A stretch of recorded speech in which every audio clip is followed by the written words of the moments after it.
사연날이옵니다. 이번 사연은 30대 초반의 여성분께서 보내주셨습니다.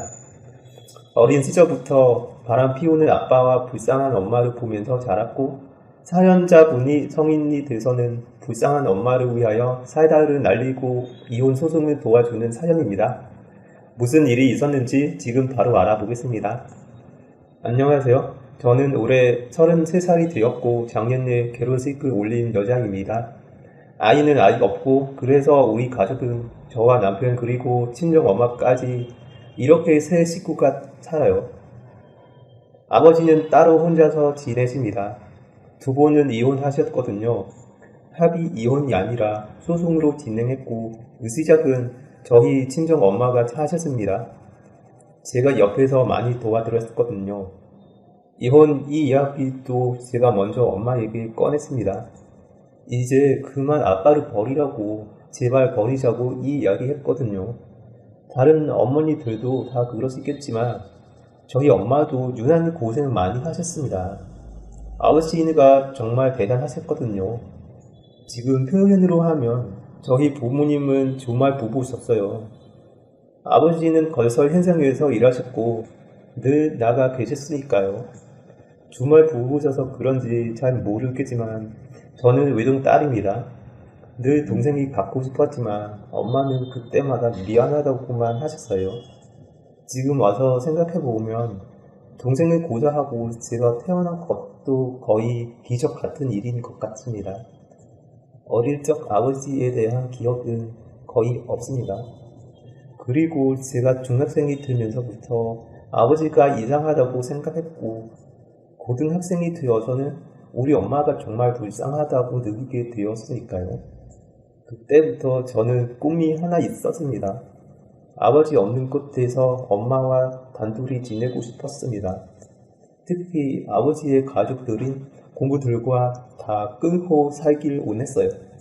엄마가 당해왔던 시집살이는 엄마만 기억하고 상처받는 게 아닙니다. 그 자식들도 모두 다 보고 싹 다 기억합니다. 아버지는 늘 건설 현장에 내려가 지내다고 하며 집에 거의 없었는데 고모들은 자주 저희 집에 찾아오며 엄마를 괴롭혔습니다. 늘 엄마에게 와서는 할머니에게 잘하지 못한다며 고박을 하셨어요. 매번 그랬습니다. 근데 지금 사는 집도 20평도 안 되는 작은 빌라에서 살아서 그냥 모실 공간 자체가 없었거든요. 근데 그건 사실 집이 작아서 모시지 못하는 건데 고모들은 그렇게 찾아와서 고박하고 심지어 시골로 내려가 모시고 지내라고 며느리가 뭐 하고 있냐고 아주 대놓고 이 이야기 했습니다. 아빠는 그런 상황을 다 알면서도 모른 척 했고요. 그래서 제가 집에 있으면 늘 집 전화는 제가 받았습니다. 고모에게 오면 항상 엄마는 집에 없다고 이 이야기 했고요. 그런 고박을 그때부터 지금까지 그리고 부모님 이혼 후에는 저에게도 하십니다. 그래서 지금은 다 끊고 살고 있어요. 아버지는 집안 건설 현장 근처에 지내면서 집에는 거의 오지도 않으셨고 나중에는 바람까지 나실 것 같았어요. 그때 부모님들이 싸우시던 날 엄마가 유독 심하게 화를 내시더라고요. 그때 처음 이혼이라고 이 이야기도 하셨고요. 하지만 이혼을 하지 않으셨어요. 이 이유가 저 때문인 것 같았습니다. 제가 그 당시 중학생이었거든요. 제가 고등학생이 되었을 때도 아버지는 또 바람을 피웠고 그때는 제가 먼저 이혼하시라고 이 이야기할 정도였습니다. 그래서 전 바람 피우는 사람은 인간으로 취급하지 않습니다. 아무리 아이를 모르게 바람 피우고 싸운다고 해도 다 알고 있어요. 한 집에 같이 살면 부모님의 소리만 들어도 눈빛만 봐도 지금 어떤 상황인지 알게 됩니다.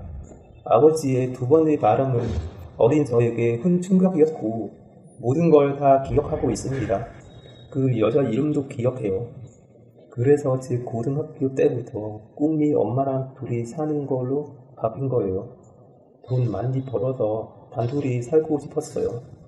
돈을 많이 벌기 위해 열심히 공부했고 학자금 대출로 대학 가서 또 정말 이를 깔면서 악착같이 했습니다.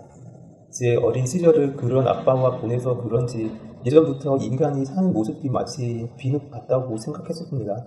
어른이 되고부터는 자신은 녹여 거품을 만드는 것처럼 그렇게 녹아 사라질 때까지 거품을 만든다고 생각했었어요. 특히 저희 엄마를 보면 그런 생각이 참 자주 났습니다. 사람마다 거품이 잘 나는 사람이 있고 아무리 비벼봐도 거품이 잘 나지 않는 사람이 있잖아요. 저희는 가난해서 엄마는 아무리 비벼도 거품이 잘 나지 않는 사람이 있었고요. 그런 우리 엄마가 나 때문에 다 녹아 없어질까봐 저는 시간이 없었습니다. 그래서 거품이 잘 나는 사람이 되려고 공부에 매달렸고 대학교도 한 학기 먼저 저기 졸업을 하고 직장을 구했어요. 그렇게 제약회사에 들어갔습니다. 제가 회사에 들어간 나이가 25살이었어요. 그리고 지금 33살이 돼서야 엄마를 모시고 나오게 되었습니다. 처음 직장에 들어가게 되었을 때부터 저는 친정 엄마와 따로 나와 지내려고 했지만 쉽지 않았습니다. 엄마는 계속 지금까지 어떻게 참고 살았는데 제가 결혼할 때까지는 참고 지내겠다고 아직은 아니라고 하셨네요. 그래서 제가 29살이었을 때 결혼하려고 준비했었는데 3개월까지 다 마친 상황에서 엎어지게 되었습니다. 아버지가 그 당시 예비 신랑에게 좀 몰래 돈을 빌리려고 해서 그 일이 커지면서 예비 신랑에게서 먼저 파혼하자고 했어요. 아빠는 예비 신랑에게 돈을 먼저 빌리고 나중에 축의금이 들어오면 거기서 돈을 갚겠다고 급하다고 했다더군요. 저는 이 이야기를 예비 신랑에게 전해 듣고 너무 부끄러워서 그때 이미 어느 정도 파혼을 예상했습니다. 이 이야기가 예비 시 부모님들에게까지 전해지면서 그냥 전화로 파혼 통보를 하시더라고요.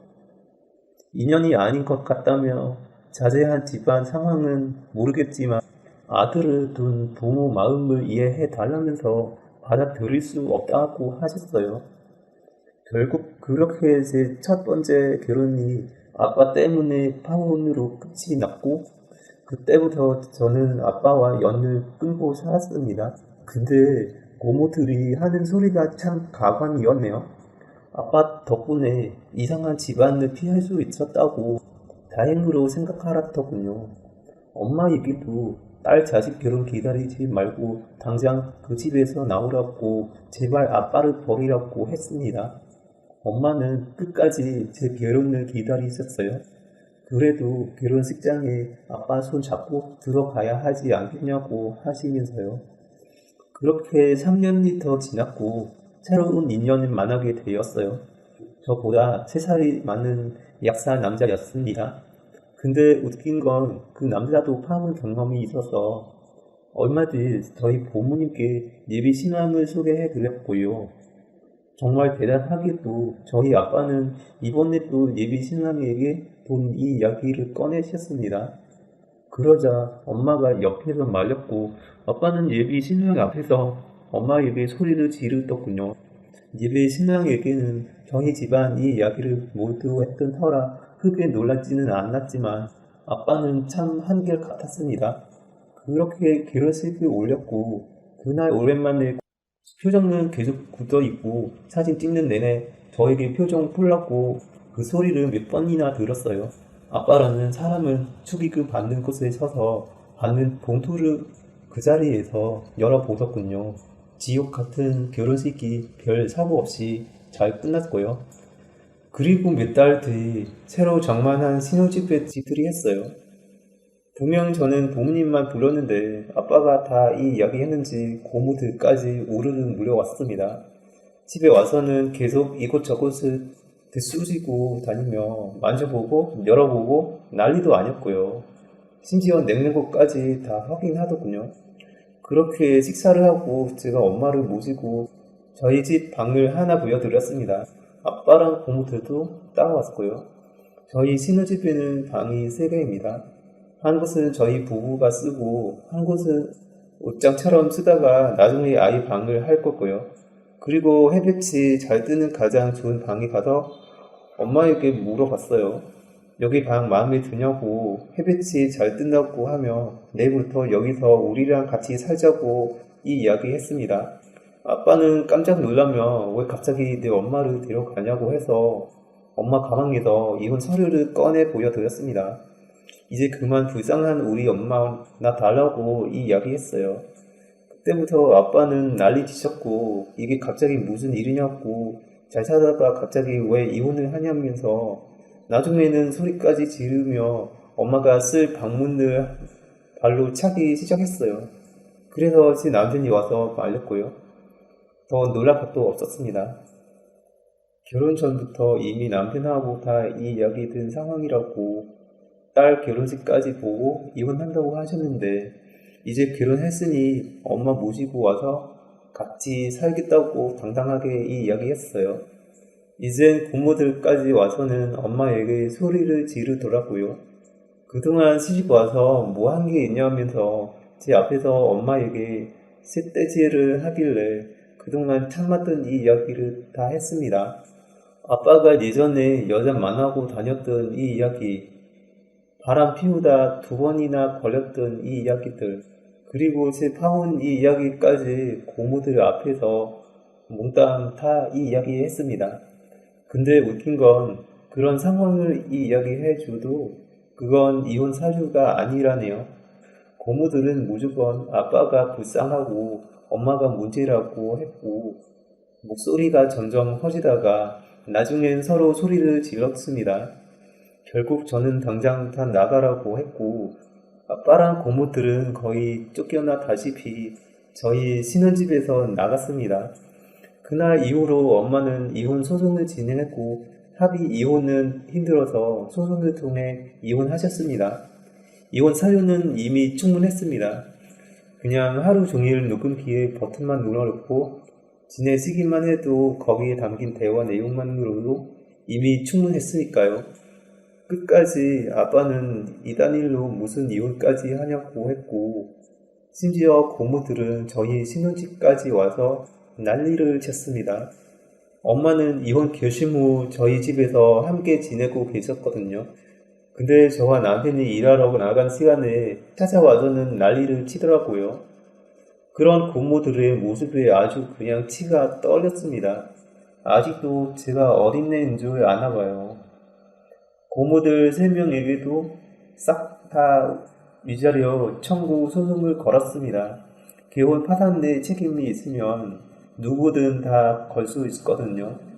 고모들은 왜 남의 이혼에 자기들이 위자료를 내느냐고 저보고 무식하다고 무시하다가 나중에 사과하더라고요.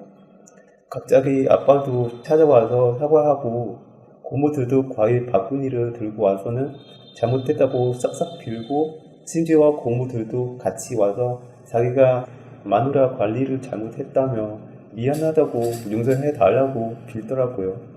저는 쳐다도 보지 않았습니다.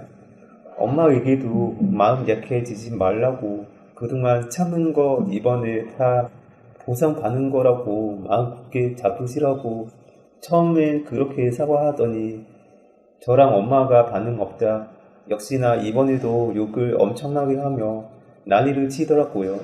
그래서 경찰에다가 신고까지 했고 그런 기록들은 모두 저희 엄마 이혼 소송에 아주 큰 도움이 되었네요. 그렇게 고모 3명에게 모두 위자료를 받았습니다. 그때 고모부들 표정이 정말 무섭게 바뀌더라고요. 그날 고모들 모두 집에 가서 한 소리 들었을 겁니다. 제가 앞으로 또 와서 행패 부리면 바로 신고한다고 했어요. 재범은 처벌 수준이 다르니까 이제 정신 차리시라고 무식하면 좀 배우라고 제가 한마디 해줬습니다. 엄마의 이혼 소송도 잘 마무리되었고 고모들의 기록이 이번에 엄마 이혼 소송에 큰 도움이 되더라고요. 결국 고모들 덕분에 엄마 이혼 소송을 패나게 했습니다. 위자료에 재산 분할까지 깔끔하게 받아서 나오셨어요. 아빠는 살던 집을 팔아버리시고는 큰 고모 있는 동네로 내려가 지낸다고 하시더군요. 그리고 저희 엄마는 이혼 소송을 마치고 친구들과 제주도에 다녀오셨어요.